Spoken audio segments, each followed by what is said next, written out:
নমস্কার বন্ধুরা, welcome to cricket and football hub. তো বন্ধুরা, এই ভিডিওতে তোমাদের মধ্যে বেশ কয়েকটা গুরুত্বপূর্ণ আপডেট নিয়ে আলোচনা করার আছে।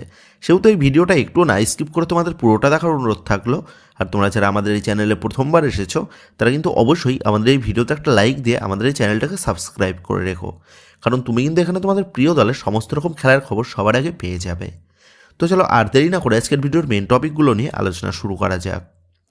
সো ফার্স্ট অফ অল যদি আইএসএলের বিষয় নিয়ে কথা বলা যায়, তো তোমরা ইতিমধ্যেই জেনে গেছো সমস্ত বিভাগের কর্মকর্তাদের সাথে কেন্দ্রীয় মন্ত্রণালয়ের বৈঠকের পরেই আইএসএলের সমস্ত ফ্র্যাঞ্চাইজির সিইওরা মিলে একটা বৈঠকে বসে। যদিও বা ওই বৈঠকে উপস্থিত ছিল না ইস্টবেঙ্গলের কোনো কর্মকর্তা।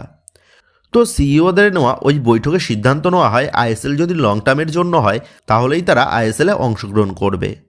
প্রয়োজনে ইপিএল মডেলে সমস্ত ফ্র্যাঞ্চাইজিগুলি নিজেদের অর্থ খরচ করতেও রাজি আছে লং টার্মের জন্য।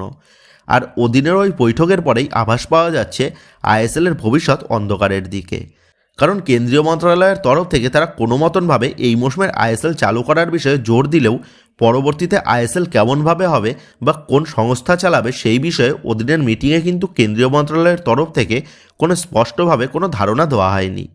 যার কারণে সিইওদের ওই সম্মিলিত বৈঠকে তারা ওই সিদ্ধান্ত নিয়ে এআইএফএফ ও কেন্দ্রীয় মন্ত্রণালয়ের কাছে চিঠি পাঠায়।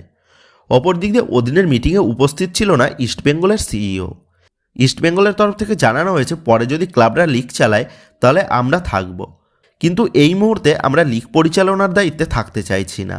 যার কারণে ইস্টবেঙ্গল ক্লাবকে বাদ দিয়েই বাকি 13টা ক্লাব অধীন 14 দফার দাবি জানিয়েছে এআইএফএফ ও কেন্দ্রীয় মন্ত্রণালয়ের কাছে। এক কথায় বলতে গেলে ইস্টবেঙ্গল চাইছে প্রথম দিকে তারা কোনোরকম ঝামেলা পোহাবে না, কিন্তু যখন সব কিছু ঠিকঠাক হয়ে যাবে তখন তারা খোকাবাবুর মতন লাল জুতো পায়ে এন্ট্রি মারবে। তো যেখানে আইএসএলের 13টা ক্লাব একসাথে সহমত জানাচ্ছে, সেখানে দাঁড়িয়ে আইএসএলের ভবিষ্যৎ নিশ্চিত করতে ইস্টবেঙ্গল কেন সঙ্গ দিচ্ছে না সেটাই কিন্তু পরিষ্কার নয়। তো যাই হোক, ফেডারেশন যে লিগ পরিচালনার দায়িত্বভার ক্লাবগুলির হাতে তুলে দেবে না সেটা কিন্তু স্পষ্ট। অপর দিক দিয়ে আবার এই মরশুমে এই অল্প সময়ের মধ্যে লং টার্ম কন্ট্রাক্ট করিয়ে লিগ চালু করাটাও কিন্তু বেশ চাপের বিষয়। যার ফলে এই মুহূর্তে দাঁড়িয়ে সব কিছুর নিরিখে এটা বলাই যায় এই মরশুমে ভারতীয় ফুটবল অন্ধকারের দিকে এগোচ্ছে, যদি না লং টার্মের জন্য কোনো ইনভেস্টার গোষ্ঠীকে তড়িঘড়ি না পাওয়া যায়। আর বর্তমানে যে জটিলতার সৃষ্টি হয়েছে তাতে এই মরশুমের আইএসএলটাও কবে চালু হবে তা নিয়েও কিন্তু বেশ খানিকটা ধোঁয়াশার সৃষ্টি হয়ে গেল। তো যাই হোক, কল্যাণ চৌবেশে যে নিজে হাতে দায়িত্ব নিয়ে ভারতীয় ফুটবলকে ধ্বংসের মুখে ঠেলে দিল তা কিন্তু আর বলার অপেক্ষা রাখে না। সেক্ষেত্রে ভারতীয় ফুটবলের এই অন্ধকারটা কবে কাটবে সেই দিকে কিন্তু এখন নজর থাকবে আপামর ভারতীয় ফুটবল প্রেমীদের। সো এবার নেক্সট আপডেটটা বেরিয়ে আসে সুপার কাপের ফাইনাল ম্যাচ নিয়ে। তো তোমরা জানো আজ সন্ধ্যে 7:30 থেকে অনুষ্ঠিত হতে চলেছে এই মরশুমের সুপার কাপের ফাইনাল ম্যাচ, যেখানে এই মরশুমের ফাইনাল ম্যাচের জন্য কোয়ালিফাই করেছে শেষ 2 মরশুমের চ্যাম্পিয়ন দল ইস্টবেঙ্গল ও এফসি গোয়া। সেক্ষেত্রে এই মরশুমের খেতাব জয় করে কোন দল নিজেদের ট্রফি ক্যাবিনেটে সুপার কাপের দ্বিতীয় ট্রফিটা ঢোকাবে সেই নিয়েই কিন্তু আজ সন্ধ্যে 7:30 থেকে ফটোইডা স্টেডিয়ামে যুদ্ধে নামতে চলেছে ইস্টবেঙ্গল ও এফসি গোয়া। তো আজকের এই মেগা ফাইনাল ম্যাচে ইস্টবেঙ্গল কোচ অস্কার বুরজান তিনি কিন্তু অ্যাভেলেবেল থাকবেন না গত ম্যাচে লাল কার্ড দেখার কারণে।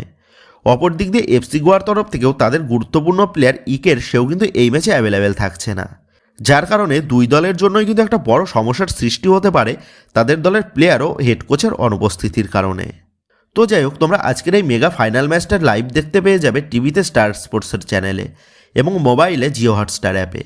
তবে এর পাশাপাশি আমরা তোমাদের সুবিধার্থে এই ম্যাচের লাইভ লিঙ্ক দিয়ে দেবো ম্যাচটা চালু হলেই এই ভিডিওর পিন কমেন্টে, যেখান থেকেও কিন্তু তোমরা অনায়াসে এই ম্যাচটা দেখতে পেয়ে যাবে।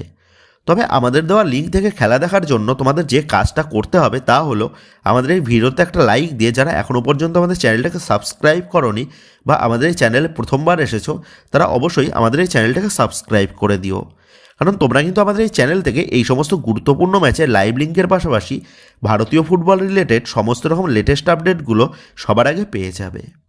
সো আর দেরি না করে যারা এখনও পর্যন্ত আমাদের চ্যানেলটাকে সাবস্ক্রাইব করোনি তারা অবশ্যই আমাদের এই চ্যানেলটাকে সাবস্ক্রাইব করে নিও।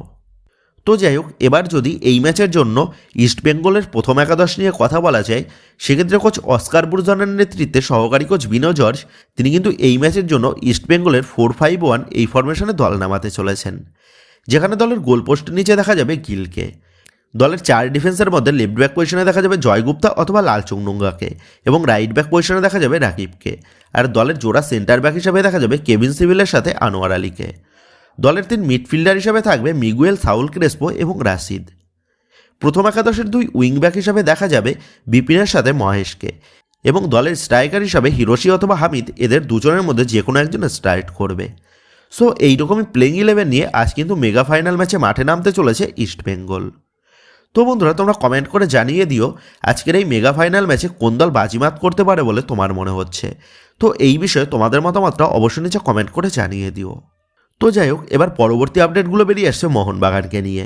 আর মোহনবাগানকে নিয়ে প্রথম যে আপডেটটা বেরিয়ে আসছে তা হচ্ছে গতকাল হয়ে যাওয়া মোহনবাগান ক্লাবে মেম্বার্সদের নিয়ে মিটিং ঘিরে। তো গতকালের ওই সভাতে মোহনবাগানের একাধিক সদস্যরা তারা ক্লাবের 2 কর্মকর্তা দেবাশিস দত্ত এবং সৃঞ্জয় বোসের উদ্দেশ্যে প্রশ্নের তীর ছোড়েন, যেখানে ইরান যাত্রা থেকে শুরু করে মোহনবাগানের মহিলা দল কেন গঠন হলো না সেই সমস্ত প্রশ্নগুলো বারংবার করা হয় সচিবদের উদ্দেশ্যে, যার ফলে গতকালের ওই সভাতে এক প্রকার তুলকালামের সৃষ্টি হয়।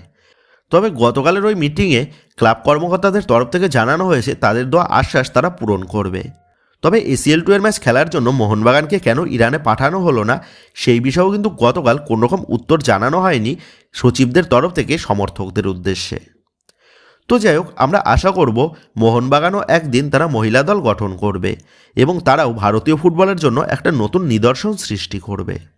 তো যাই হোক, প্রত্যাশা মতনই গত পরশুদিন রাতে মোহনবাগানের অজি তারকা ডিমিত্রি পেট্রাটস শহরে উপস্থিত হন। তবে পার্থক্যটা ছিল যখনই ডিমিত্রি পেট্রাটস তিনি এয়ারপোর্টে পা দিতেন তখনই কিন্তু তাকে স্বাগত জানানোর জন্য হাজারো বাগান সমর্থকরা তারা বিমানবন্দরে উপস্থিত হতো। তবে এদিন ডিমিত্রি পেট্রাটসকে স্বাগত জানানোর জন্য তেমন কোনো ক্রেজি কিন্তু দেখা যায়নি বিমানবন্দরে। আর তার সবথেকে বড় কারণ হচ্ছে গত 2 সিজনে ডিমিত্রি পেট্রাটসের পারফরমেন্সের ডাউনফল।